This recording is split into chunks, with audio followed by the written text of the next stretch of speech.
McNair radio show on this Monday night. Glad you can join us. I'm Charles Edmond. As always, Braves head football coach Fred McNair to my left. And coach, congratulations. Well, Charles, I tell you, the biggest thing is I'd like to congratulate those young men that played the game, Charles. And the voice goes out to those senior guys that was able to be here for a fourth Eastern Division championship, Charles. And can't say enough about those guys, the way they conduct themselves and the way they carry themselves around this campus and do the things that's necessary to prepare themselves for a ball game on Saturday. And the coaching staff we have is phenomenal. Charles, the job they do with these young men is to try to get them prepared for a football game on Saturday.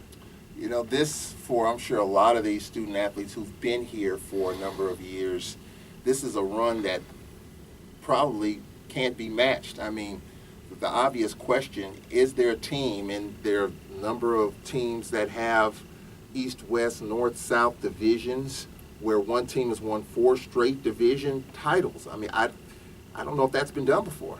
Yeah, the biggest thing, Charles, I can't recall anything like that, Charles. And this is what makes it so special with this group of young men that we got, Charles, and especially to them, to be here for the 4 years as seniors and to win this title for 4 years is big for them. And this is something that they'll remember for the rest of their lives, Charles. When they leave here and graduate and everything, they'll always cherish this moment that they have had on Saturday.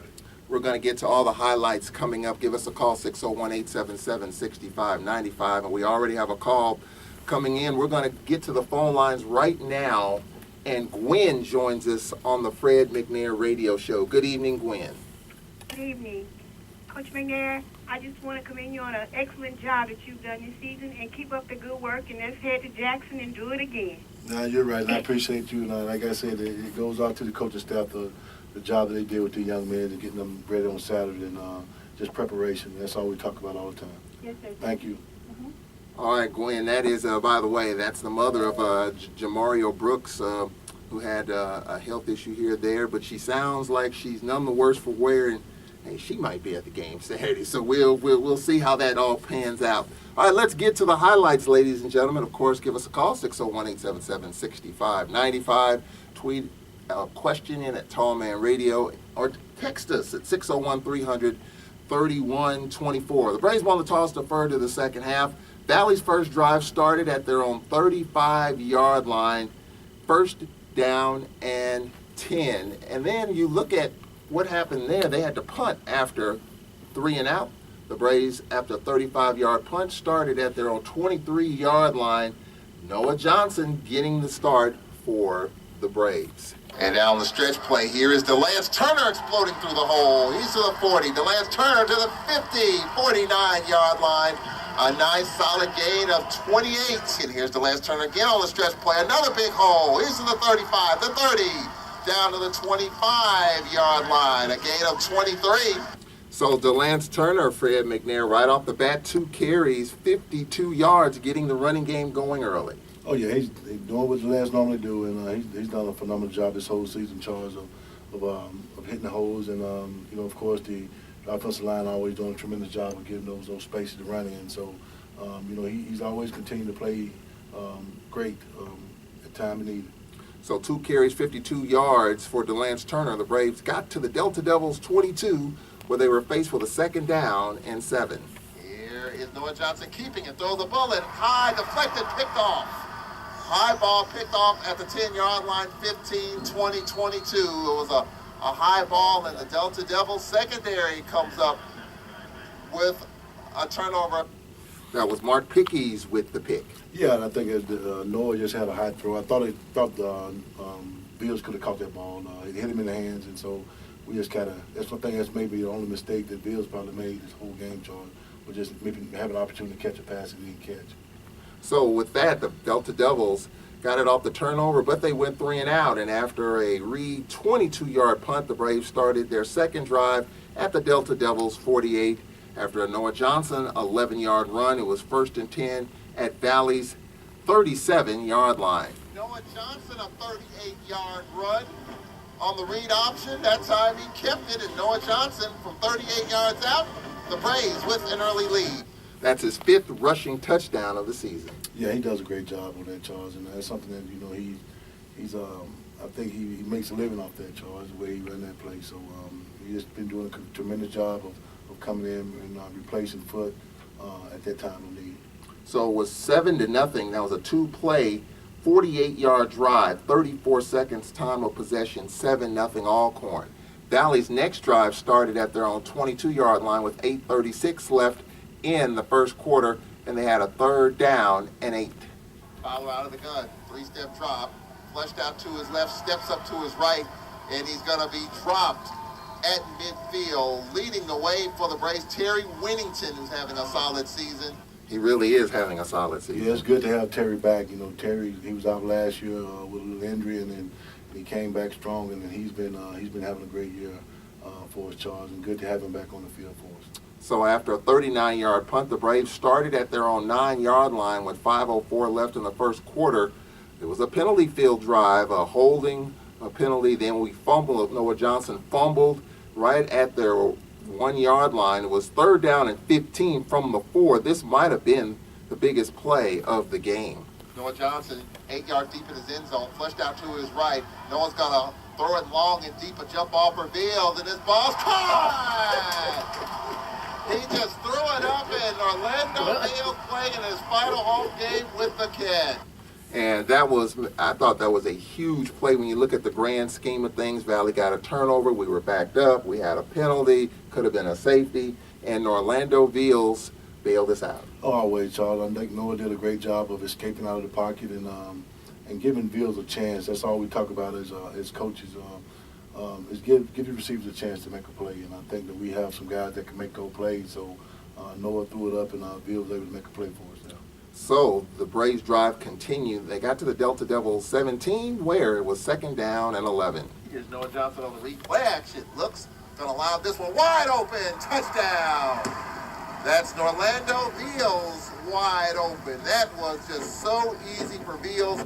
Streaking down the field, pitch and catch. Yeah, it's great action by Noah, and just a great throw and a great catch by Veals. So it was 14-0 Fred McNair at the end of the first quarter. We outgained the Delta Devils 198-37, and we had 3 penalties in the first 15 minutes.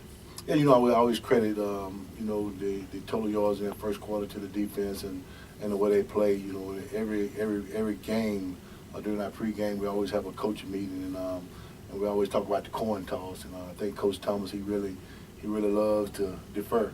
You know, if we win the toss, we're going to defer. He loves to play defense, and that's the thing that's been going for us all year. The way that defense has been playing, lights out, and those guys up front, man, I tell you, they're unbelievable when you watch them work, Charles. And you see it every day in practice. Then when you bring it all and put it all together during the course of a game, those front 7 doing a tremendous job. You know, I can't say enough about those guys. And now you tied in with the back end back there, Charles. And those guys in the secondary is really working. You know, just like Ely, he's just like a quarterback on offense in the secondary. It's just amazing when you put a game plan together. You work on it all week long, and then come game time, how it all just kind of fits and it all works out. It's a beautiful thing, isn't it? Oh, it is, Charles. It's amazing how you see it when everybody split up in practice and individual drills and things like that, and then they come together as one and see it all put together. It's something to see. All right, give us a call, 601-877-6595. You can tweet a question, Tall Man Radio. We'll get to tweets from Mr. T and TJ Mayfield. We appreciate all your texts and tweets and calls all year long. We'll get to all that coming up, including the second quarter highlights. We'll be back in 1 minute. It's 12 minutes after the hour. You're listening to the Fred McNair Radio Show. I love being a part of the action team. It helps me help other people. It helps me feel good. Being a part of the team always feels good. Go for it. Don't even hesitate. For more than a decade, Major League Baseball players and action teams of high school students have been working together to train and inspire the next generation of volunteers. Once you get there and realize how much you can change someone's life, it's one of the best feelings in the world. Just that simple act that takes 5 or 10 minutes of your time is making a difference and is transforming someone else's life. All-star Giancarlo Stanton and Chris Capuano join action team captains to make a difference in their communities. And you can too. Just try it. Just go to one event, one action team event. If we all show up together, that's what it's all about. It's not just one person, it's a group, it's a team. It's been incredibly rewarding for me. It'll just make you feel so good about yourself. I'd do anything to convince you just to be a part of this.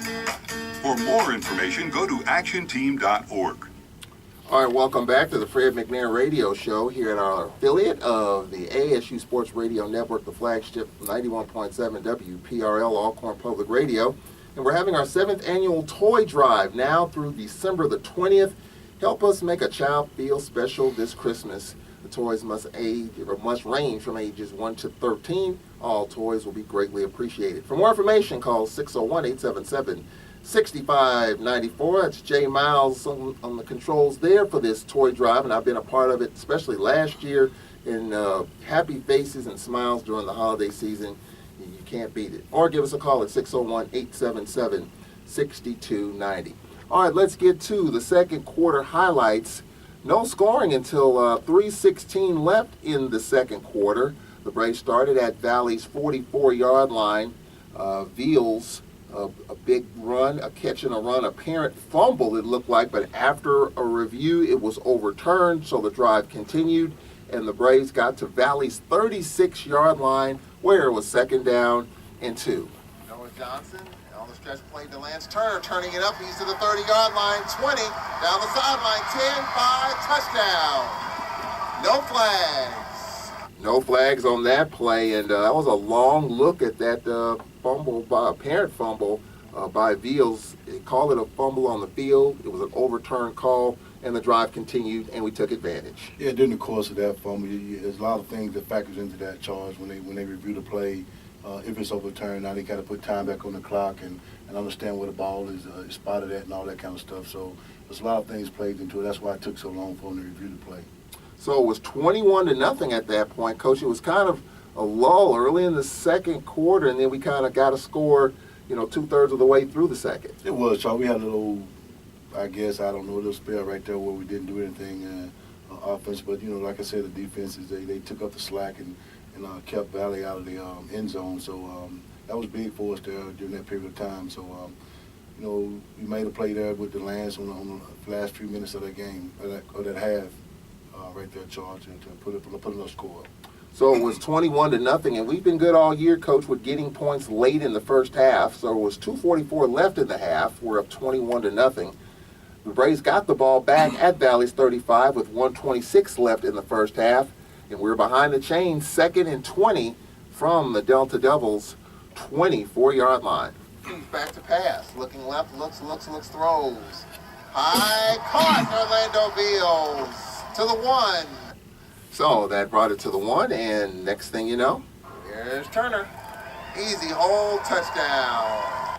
One of the things, Coach, about this game Saturday, and I'm sure going forward, behind the chains, I think we had 2nd and 38, 2nd and 28. We were behind the chains quite a few times. We fought through that. We had some plays we were able to put ourselves in manageable positions, but I'm sure as a coach, when we talk about behind the chains, 1st and 20, 1st and 25, 2nd and 25, 2nd and 38, I think we had that Saturday.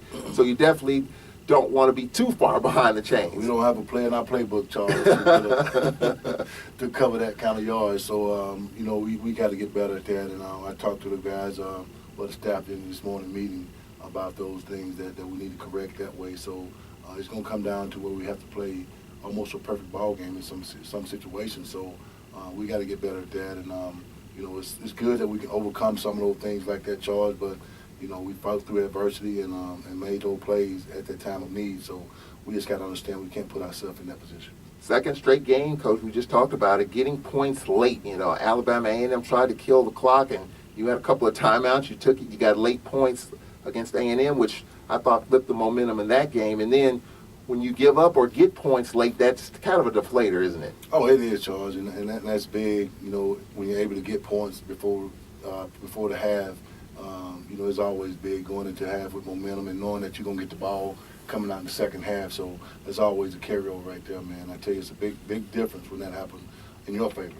28-0 at the half. What was your halftime speech? I mean, we were looking good. We're behind the chains. It was a low early in the second quarter, but yet we controlled the game on the scoreboard.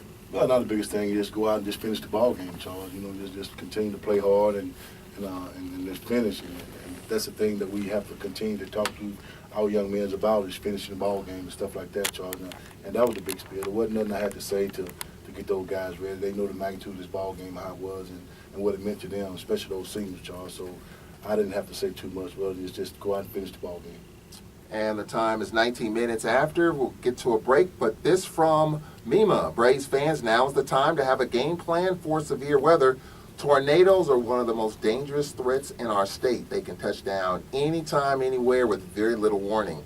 Take a time out. Talk with your family about an emergency plan and where your safe room is. Don't get sacked by severe weather. Have a game plan that will keep you safe. Go to the MEMA website to learn about safe rooms and how to prepare. That's msmea.org. We'll take a break. Third quarter highlights coming up. Give us a call, 601-877-6595. Text 601-300-3124. You can tweet a question to Tall Man Radio. We'll take a break. We'll be right back after this. WPRL 91.7 FM, Alcorn Public Radio, broadcasting from the campus of Alcorn State University. WPRL invites our listeners to join us each and every day for the best in gospel, jazz, R&B, and hip-hop. WPRL is Alcorn Sports Radio Network. WPRL is on the World Wide Web at WPRL.org. WPRL, it's a family affair. Charles Edmonds, Operation Manager. Jay Miles, Gospel Music Director, System Analyst and Internship Supervisor. Myrtle Hedgewood, Secretary and Traffic Director and Chair of the Mass Communications Club. Jamario Chavez Brooks, R&B Announcer and Producer. WPRL, your community-minded radio station where it's a family affair.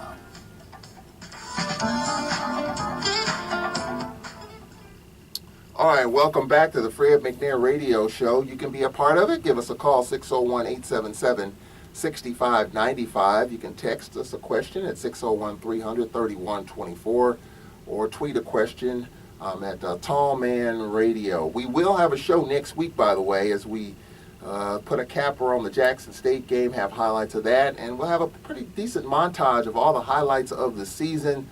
And what a season it's been. We've had a couple of Friday night games, Thursday night game, a bump here or there, but yet we're able to get through it, and we'll recap some of the memories for the 2017 season, and we'll look ahead to the bye week. The Bayou Classic will determine the West. It seems like we won 4 straight division titles, and it seems like the Bayou Classic coach has determined the West the last 4 years. It's always been that way, Charles. I think that Coach Favre down at Grambling and Coach Odom down there at Southern, I always look for that time of year, so they've been playing pretty big, Charles. That's going to determine who's going to represent the West. So either Southern or Grambling. So it'll be something to watch and get a chance just to relax for a minute and see some football on Saturday. The SWAC came out with some scenarios early last week that had it really isn't worth talking about. The bottom line is with Southern winning against Texas Southern and Grambling beating Bama State, it set up the Bayou Classic for the West. But the SWAC early in the week came out with some wild scenarios with the West, if having division records being the tiebreaker and all that. And I didn't really comment on it because I knew it wasn't corrected on Friday. The SWAC sent the correction. So as long as you get the scenarios right and let everybody know how it could possibly fall, that's the key thing. All right, Coach, let's look at the third quarter highlights. Braves got the ball to begin the second half at their own 37-yard line. We had 2 penalties on that drive, a false start and a hold. 2nd and 32, we talked about that from our own 38. And P.J. Simmons bailed us out a 62-yard run to give us a 35-0 lead.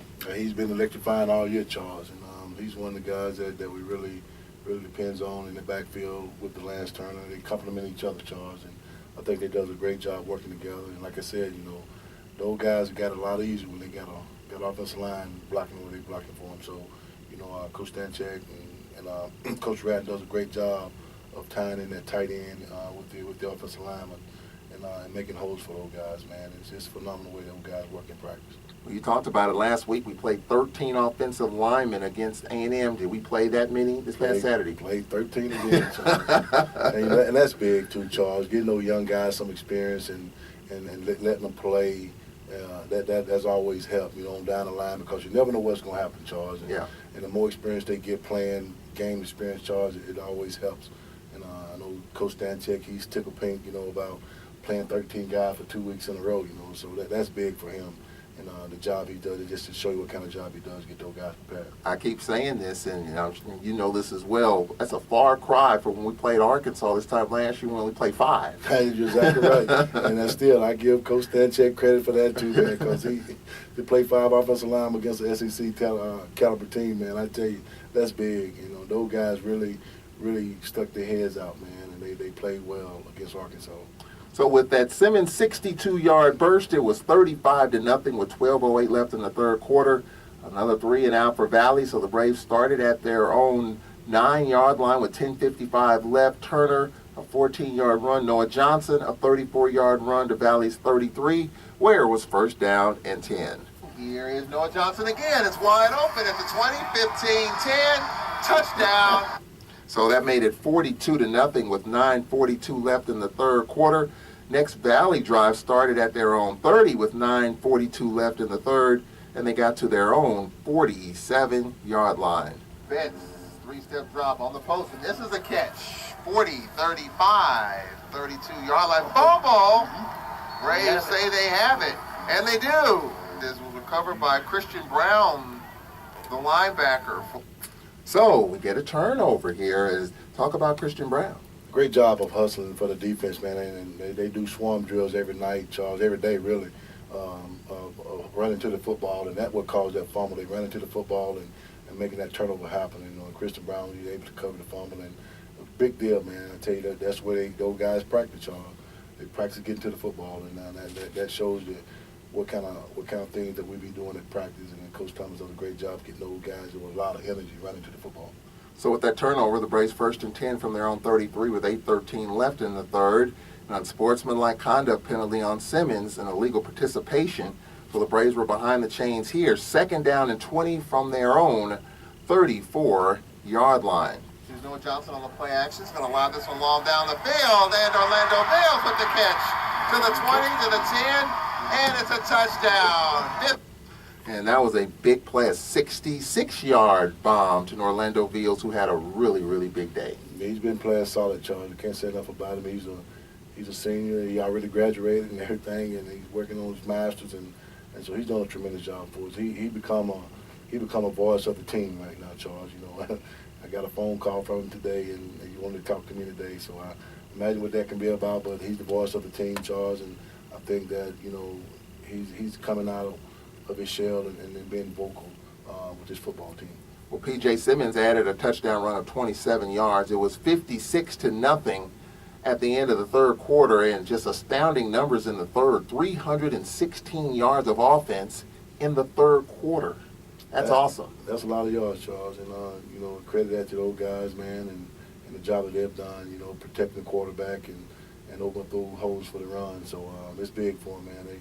746 total yards of offense, Charles. That's a lot of yards. I think they were saying like it was 10 yards shy of the record or something. So I'm not sure, but like I said, I'm not a big stat guy. I only just get it and witness gave them to me. So, but that's tremendous, Charles. That's big. That's saying a lot about this football club. And of course, we talked about the penalties. We had 8 penalties in that third quarter alone, and that brings up a tweet from Mr. T. You're talking about penalties, and we've talked about it every week. You continue to preach about it, beg, talk, plead, whatever you need to do to try to cut down on some of the penalties. Yeah, Charles, I mean, like you look at it every week, and it's penalties, and some of the penalties that were called this time was unearthly. I never heard some of these calls about players talking to players and all that kind of stuff. Those are personal foul penalties where players saying something back to another player and all this kind of stuff. So those penalties come, but for that, 746 yards with those kind of penalties,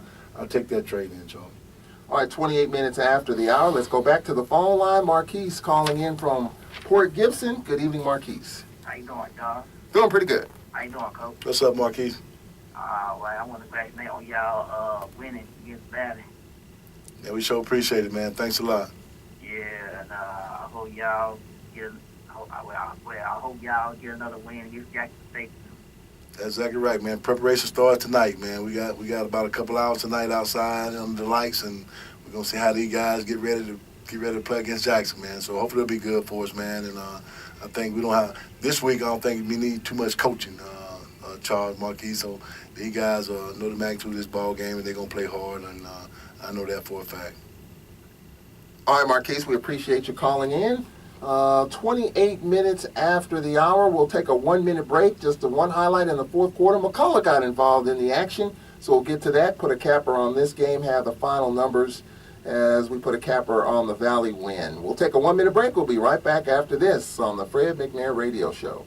Congratulations, Coach Fred McNair and the ESU Braves for winning your 4th Eastern Division crown. And now they head to Jacktown on Saturday to take on Coach Tony Hughes and the JSU Tigers in the 2017 Soul Bowl for Veterans Memorial Stadium. It's going down in Jackson, Mississippi. It's going to be on like my mama good on neck bones and mustard greens. Join your Saturday play-by-play crew for all the play-by-play. Charles, the voice of the Braves, Edmonds, Emmanuel, Dedeed Barnes, and Cedric Tillman. Sideline reporting on WPRL 91.7 FM at WPRL.org. Don't you miss a minute of the action. It's going down in Jacktown. The Braves and the Tigers in the 2017 Soul Bowl. Congratulations to Noah Johnson and the ESU Braves for winning your 4th Eastern Division crown.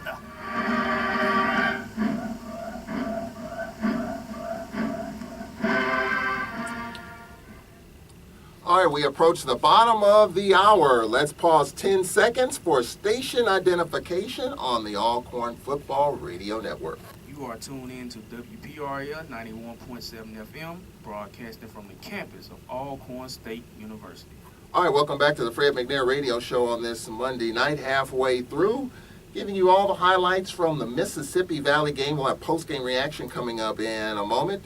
But it was 56-0 at the end of 3. Fred McNair and the icing on the cake, Corey McCullough got involved. The Braves attempting a field goal, and the field goal is good. So it's 59-0. And that's how the scoring ended, Coach. You got a number of players involved. You got your third-string quarterback involved, and the 2s, 3s, 4s, are there 5s?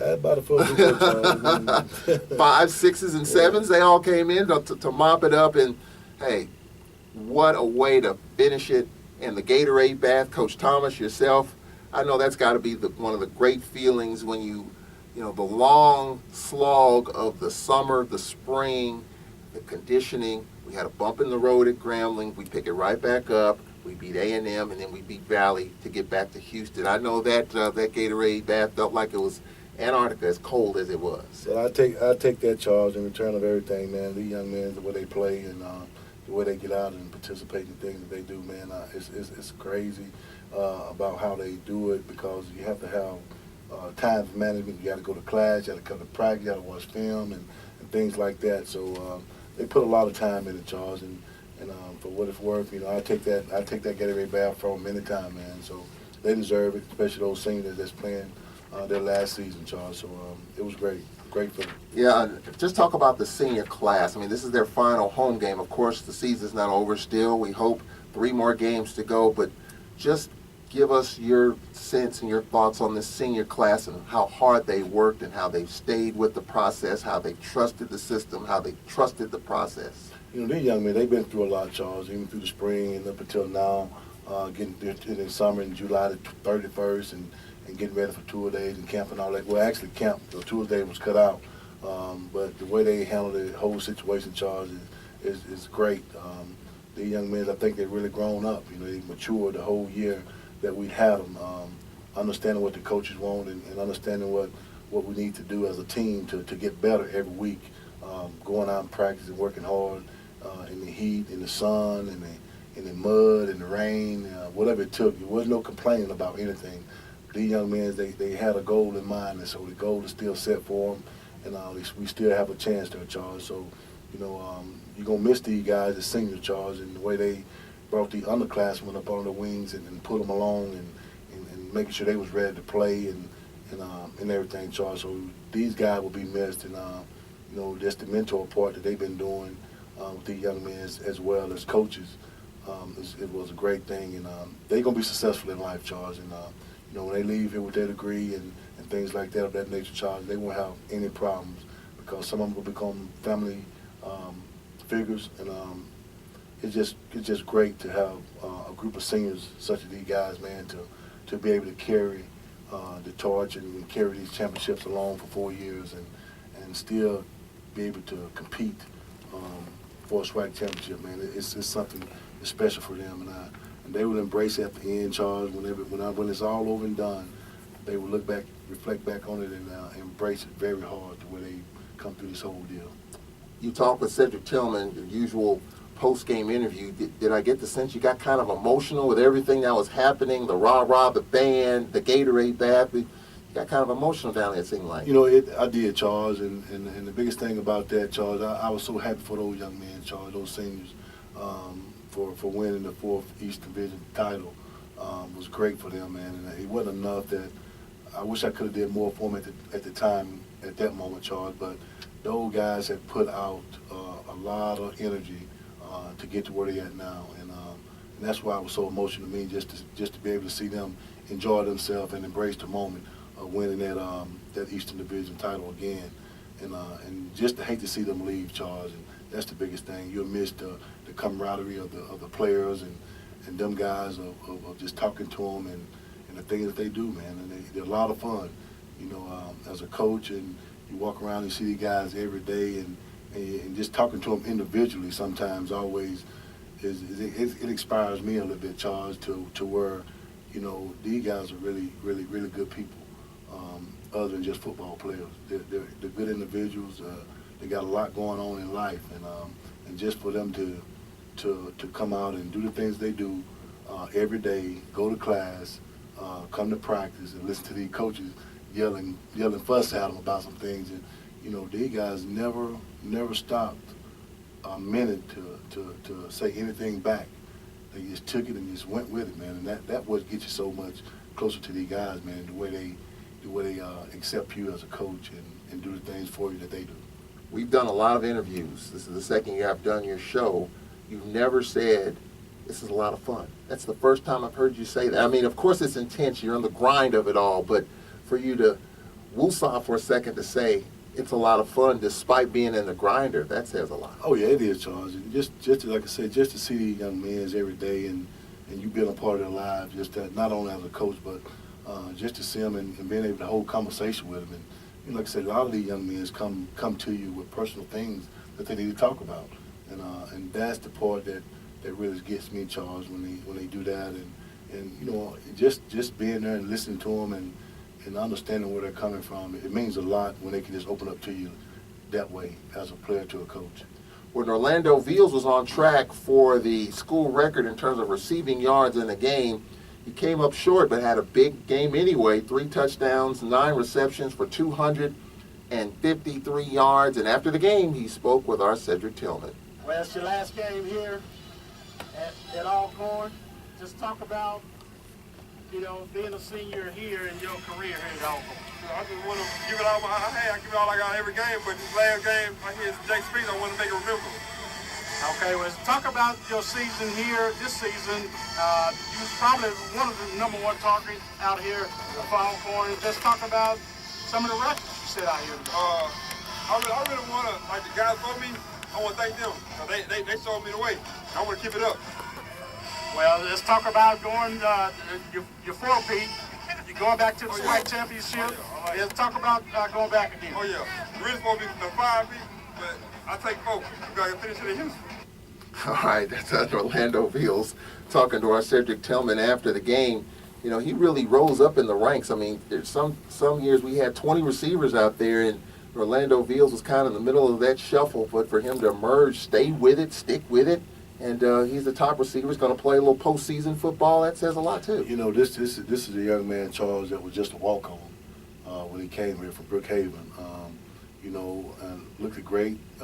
Even when he came as a walk-on, Charles, he worked his way up and able to get a little money, scholarship money, Charles. But man, it's amazing when you got a guy that came here as a walk-on and produced the way he produced every year. Man, it's unbelievable, Charles.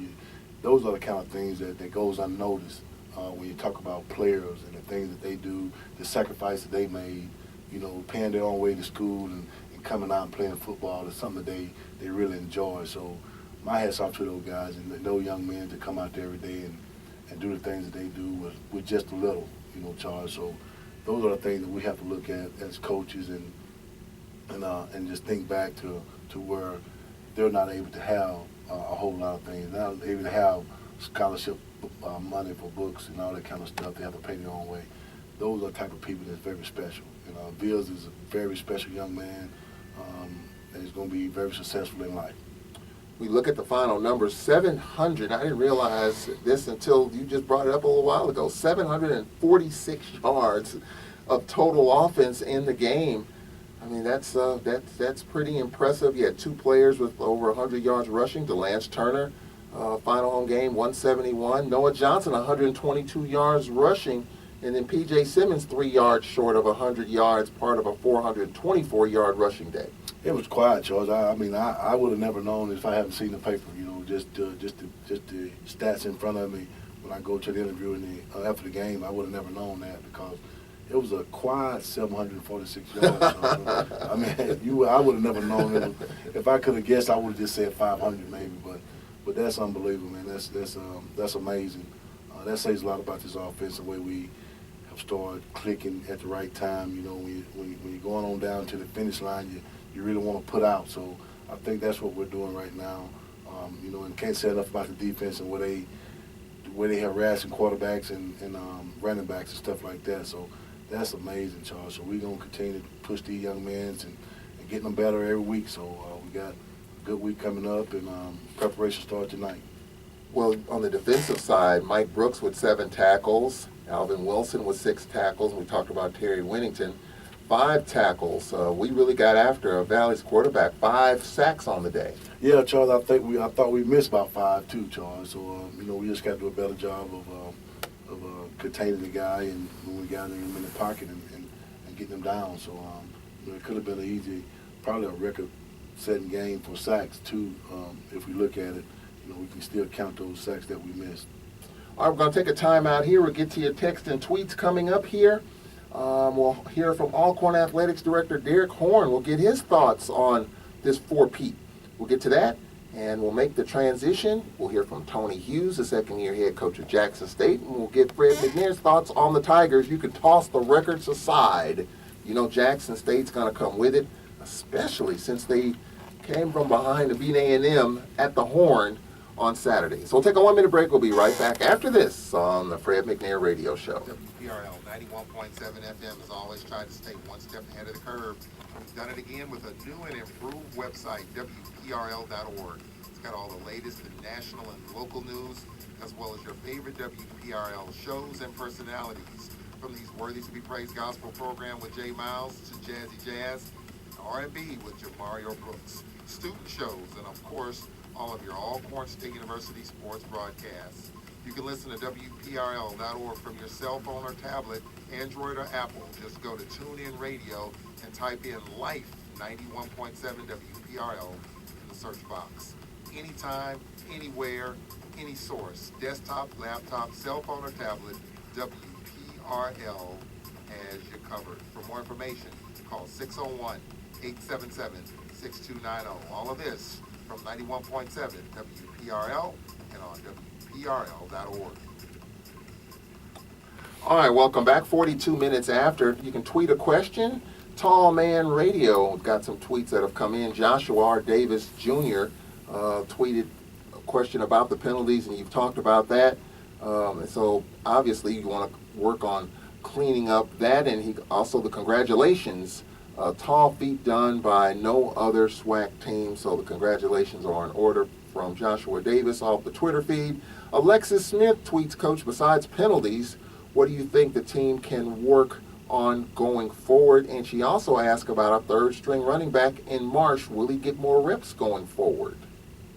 Well, those things, we always got to work on getting better. That's the thing that we strive to do every week, is just getting better at our craft, Charles. And it's always something we can work on during the time of practice to get better, just to execute better. And of course, we always going to continue to work on those things we work on, such as the penalties and stuff like that. And Marsh does a great job for us on our special team, and he's the guy that comes in and doing a great job running, Charles. Just got to continue to work him. But right now we gonna continue to do the things we've been doing for the last few weeks, Charles, and continue to play and get these young men better. Tweet from Andre Young. He says, it's been stated that Alcorn is number 1 in the FCS in yards per carry at 6.1 yards per carry. So let's imitate Forrest Gump and run, Braves, run. That's pretty good. Where did he get that from? That's pretty good, Andre. That's pretty good. And I tell you what, when we do run the football, I mean, Southern, A&M, Valley, I mean, it's an awesome thing to watch when that running game is going. It makes it so much easier for the quarterback. That's an old cliche in the football vernacular, but it's a pretty thing to watch because it makes everybody else's job easier. Well, everybody's job but that offensive line, Charles, they got to really grind. So, those type of things that really works out well, especially when you can run the ball as well as we've been running it, Charles. And, hope that will continue throughout the whole process of this preparation for Jackson State. So that's our ultimate goal, go up there and play Jackson and come out with that victory, Charles, and continue to play well, man. You talked about, how emotional it's been for you. I remember when you were introduced, you were emotional then. You were emotional on Saturday. So I'm going to ask you a question that typically is asked of a player when the game slows down. We hear that phrase, the game slows down for you over a period of time. As a head coach, now that you're in that seat, has the game slowed down for you now that you're a head coach? As, of course, when you're an assistant coach, it doesn't go quite as fast, but when you're the head coach, it goes faster because everything is on your plate. This is your second season. Has the game slowed down in a sense for you? I think it's beginning to trigger that way, Charles. But as a head coach, you always got to stay up above everything else. And I think the guys that I kept on at the staff and those guys that I added to the staff, what makes my job a whole lot easier as far as football-wise. And I think they have done a great job of being the backbone of me, of getting the things we need to do to get this team in gear to win ball games. And that always helps a head coach. They always say behind a good man is a good woman. And I tell you, behind a good head coach is a good coaching staff. And I think that's what we have here at Alcorn, man. We have one of the great coaching staff I think I've been a part of in a long time, Charles. And we're going to continue to do the things we have to do to make these guys better on the field as well as in the classroom. And as a coaching staff, we're going to continue to bond and keep our camaraderie right there together too, Charles. So, we all on the same page and the things that we do. And the biggest thing is, everybody speak the same voice when you talk to these young men on the football field. And that's one thing that's big for me. When I say something, everybody says the same thing. And so as a coaching staff, that's one thing that I've learned to make everything run smooth. So when it comes to me, it's still the same thing that assistant coach said. Yeah. So even if the players, when they come to me in charge, I'm always say, what did the position coach tell you? So I'm gonna back them up and everything that they do. Like I told the players, as long as you're right, I'm for you. We just gonna do it right. So the coaching staff, we understand that as a staff and what we're trying to get out of these young men, Charles. So we're gonna continue to bond and keep these guys bonding together and working together. I know there's football left to be played, perhaps 3 more games potentially, but I just want to focus on the division, winning the division. To me, in my opinion, and I always say this, there's a defining moment, good or bad, that turns the tide either upward or downward. What do you think as you look at the division part of this season so far? What turned the tide? I mean, we won key games. We had 3 games in 14 days, whatever it was. Then we had the hiccup at Grambling, and we got it back. What was kind of the turning point? Was it a positive thing, or maybe the Grambling experience turning around? What kind of turned the tide, you think? The biggest thing, Charles, you kind of learn something from each game that you play as a coach and as a player, And one thing that I've learned, and even the Grambling game, man, it was a game that I came to strive, Charles, the way it was played and the vision I saw on the field that day. I never experienced that in my life being around football. It was just like it was a spell cast upon this Brave sideline to where we couldn't do anything right. And I never seen that. I never seen that in my football career, not playing as a player and not even as a coach. And that was one of the things I mentioned to the staff, man. It was unreal the way that game turned out. And, but sticking together as coaches and as we do just to get these guys back up for the next ball game, So I thought we did a great job of doing that. You know, just turning the tide, letting that game go, and focusing in on the next ball game. You know, so we was able to do that. And like I said, you know, with the coaching staff, you always try to make it to where the next game is the big game. So that's where we take the approach and get these guys head back into it for the next week. Of course, the Braves with the win. We heard from Orlando Veals after the game. Alcorn Athletics Director Derek Horn talked with our Cedric Tillman. Hey, it's special for him. He's been a part of 4 in a row. I know you got to be pretty excited. This is the 4th time we winning the Eastern Conference title. Just talk about that for us. Well, I think it's so great because last year, Coach had so much adversity, but this year, he was able to show us what he can do. And I think we see the future bright for us, and I'm just glad to be here and be a part of this success that's going on. And you know, I think it's exciting for these kids to go through all the adversity. They've had the injuries and everything else, and still show up and support this university the way they have. So, you know, this year I keep telling them we got 3 more games to go. Jackson State, winning that championship, and then winning the Celebration Bowl. So that's our focus and that's our goal.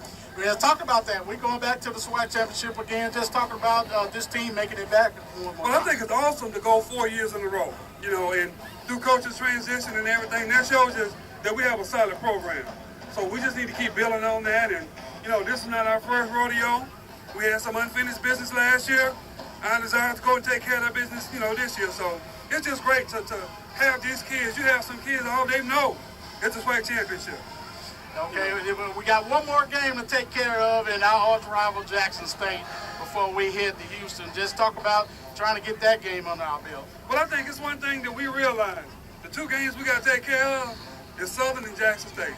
So we've done one, so we're ready to go take care of the last one. All right, and you was talking about that game, so you was talking about unfinished business, making it back to Atlanta. Yes, and I think the biggest thing is, you know, what we did, we played well last year, but we gave Grambling a chance last year. This year, we played solid ball, and if we can play some of the best ball that we played, and I think we still got some good ball left, we're going to be successful. That's Alcorn Athletics Director Derek Horn. You know, a coach said administrations help you win championships. And, of course, Derek Horn, the athletic director, part of the administration, a big administrative support group. How important has that been in your success? You know, just being the cornerstone of everything, Charles, and the way the program is run from the administration to the president and all that kind of stuff. You know, just giving this coaching staff the opportunity to do the things that they need to do, giving them the things that they need to get the job done. Being a part of that and things like that, Charles, is very big, especially when you have an athletic director that kind of ties in. You talk to them every day about things that you need and make sure we get it done, and that's big, Charles. And when that happens, you have no other choice to try to go out and be successful, or have a successful program. And it was a successful home campaign, the operation, the video board, just, you know, this past game, you know, I was in Olive Branch Friday for a high school game. I didn't arrive at the stadium until 1 o'clock. Our pregame was at 1:30. My support staff had everything set up for us, but just the operation, I was able to come on campus, park, everything was orderly. You know, that says a lot about the behind-the-scenes stuff as far as the folks, Chandria Stallings, and everybody that works game day. That's right, Charles. When you don't have anything to do but just coach football and monitor these young men and have a good coaching staff, it always says great things about the administration part that's behind the scenes. Nobody sees the work that's going on, but they see the picture of it, but they don't see the painting that's going on behind it. So that's the big thing, Charles. So the broad picture is very beautiful, the way administration have everything set up here. All right, so we'll take a break here. When we come back, we'll get an injury report. We'll hear from Tony Hughes, the head coach of Jackson State, and we'll get Fred McNair's thoughts on the Tigers. 2 o'clock kickoff from Veterans Memorial. Back in 1 minute on the Fred McNair Radio Show. At C-Spire, we had a bold new idea. Why pay for data you don't use? So we created Unlimited with cashback. On months you use lots of data, Unlimited has you covered. Use less data and get cashback on your bill. That's like going to a free baseball game, a free movie, or a free night of bowling. Get Unlimited with cashback only at C-Spire. Customer inspired. Switch today and get 50% off our hottest smartphones with trade-in. Details at cspire.com. A wise man once said, "You can kill a man, but you can't kill an idea." What he meant was that knowledge is eternal. It's a lesson learned, a goal achieved, and it can be passed on from generation to generation, just like it is every day at Alcorn. Both knowledge and the character it takes to use it wisely. Alcorn, where knowledge and character matter. All right, welcome back to the Fred McNair radio show on this Monday night. Glad you can join us here on the Alcorn Football Radio Network. All right, Coach, Jackson State, Alcorn State from Veterans Memorial Stadium. And, hey, you can't draw this one up. You know, Jackson State coming off a big win, and their head coach, Tony Hughes, in his second season, talks about his win over Alabama A&M and what his team can expect from Alcorn coming up this weekend. We'll get to Tony Hughes in a moment, Coach. Give us your thoughts on what we can expect from a Jackson State team. Look at what they've done. I mean, they lost a close game to Tennessee State. 5 minutes left at Grambling. They were driving maybe to tie it up, and they turn it over late, and Grambling pulls away late. They blow a lead against a UAPB. Tigers could have 3 or 4 more wins at this point, but it didn't happen. But yet, when Alcorn and Jackson State play, you know the energy level will be up. Yeah, they seem to caught stride there, Charles, in the last couple of weeks, man. They've been pulling off some close ball games, and you know they got a really solid defense. They got the defensive player of the year in Anderson over that defensive end, and they got a second season preseason all SWAC guy. But you know the biggest thing is, Charles, you know they play solid football, and they've been playing that way, but just been having no breaks, Charles. That don't go for them. But you know they're a solid team. Offensive wise, they spread you out and they run the football. They throw it around. So defense wise, they're really tough, and that's going to be our biggest challenge. I think their defensive front when it comes down to it, Charles. So we just got to be good in the trenches on both sides of the ball, you know, and try to exploit their weakness and get in the end zone. That's the biggest thing, Charles. We got to make sure that we're doing everything this week correct to prepare for this ball game on Saturday. They're number 4 in the league in total defense, and you see the number of points they gave up against Tuskegee, Southern, and others, but statistically they're number 4. What makes their defense one of the top teams in the league? Well, they're tough, Charles. They fly around. I mean, I tell you that the front seven doing a real good job of creating problems up on the offensive front. So it's going to be very challenging. I think that we just got to prepare our guys, just like I said, you know, for a better game that we've been playing overall, Charles. And we just got to be ready to play. All right, so let's get an injury report. It was no Marquise Warford, no Lenoris Footman, no Solomon Mohammed. So let's start with Lenoris Footman. What is his status at this point, 5 days away from Jackson? Well, he had a visit today, and I haven't got a chance to see him yet to talk to him about it. So I know sometime tonight, you know, the status of his injury, whatever's going on with him tonight. What about Marquise Warford? He's probably going to be out this week as well, Charles. He got to go back to the doctor on next Wednesday, so he probably will not be able to play this week. Is there a good possibility if everything checks out, he could be ready for the championship? That's a great possibility there, Charles, and that's one thing that I talked with him this morning about, you know, and we had a conversation this morning, and he was very good with it, and the decision that we're making for him, I think, going to be good for him to rest up and get ready for that. So we'll have 2 weeks to prepare for that championship game, and you know, bar no injuries in this Jackson State ball game. You know, we have to be very careful and come out of that thing really clean. So hopefully everything works out, and we'll be injury free for this ball game. Solomon Muhammad, will he be available? There's a possibility that a game time situation, Charles, to a decision on him whether he play some or none. So we just gotta watch him in practice all week. We got a chance to get him some conditioning last week, but hopefully this week we'll get a chance to see him pad up a little bit and see what he can do. And if not, you know, he'll be a guy to be a game time decision for him too. You were asked this morning on the SWAC teleconference, you've got everything locked up, just a matter of getting ready for the championship. Do you sit guys? Do you rest guys? But, you know, and I remember we played Jackson State 3 years ago here. We had everything locked up, we had everything going our way, and then boom, we lost here on this field. So, you know, Jackson State's going to come with it. Do you go full throttle as much as you can?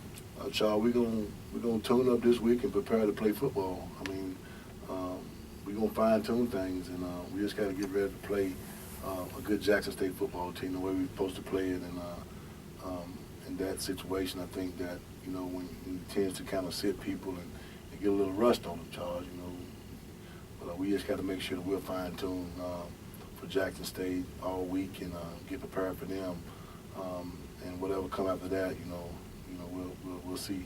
We have 2 weeks to prepare for the SWAC championship, and so hopefully we won't get nobody nicked up in this game against Jackson. But we have to play, Charles, and that's our ultimate goal, is to go up to Jackson and win that ball game.